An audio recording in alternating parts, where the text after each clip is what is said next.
आपल्यासोबत संजय पांडे साहेब, आपण प्रवेश केलाय काँग्रेसमध्ये, काय सांगा? काँग्रेसमध्ये मी आता प्रवेश केलाय. हे जरी हे आजची घटना असेल, पण मी काँग्रेसमध्ये 2004 पासून प्रवेश करण्याचे इच्छुक होतो. आता संधी आहे आणि वेळ आहे म्हणून मी प्रवेश केलाय. आपण पोलीस आयुक्तपदी होतात, त्यानंतर सरकार बदलली, बरेच आरोप झाले आपल्यावरती. त्या आरोपांना कसं सांगाल? कारण का आता तुम्ही राजकीय प्रवेश केल्यानंतर राजकीय आरोप तुमच्यावर होणारच आहेत. काही आरोप ज्यांना करायचे असतील तर ते करतीलच. मात्र एवढंच आहे की जे काही केसेस आणि इतर आहे ते सगळ्या कोर्टामध्ये आहेत. कोर्टाच्या समोर सगळे आम्ही आमची पार्श्वभूमी पेश केलेली आहे. कोर्ट त्याच्यावर निर्णय घेईल, त्यांच्यावर मला पूर्ण विश्वास आहे. निवडणूक लढवण्याची इच्छा किंवा कसं राजकीय कार्यकारकीर्द असेल, पुढे काम असेल? आता कुठलंही राजकीय पक्ष असतं त्याच्यामध्ये ते इलेक्शनसाठीच असतात आणि निवडणुकासाठीच असतात.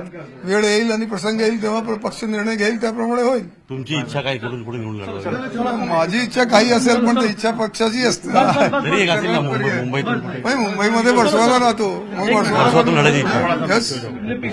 तर हे होते माजी पोलीस आयुक्त, त्यांनी वर्सोवातून लढण्याची इच्छा व्यक्त केली आहे. पुढे हर्षद गोरखा, सागित मुंबई.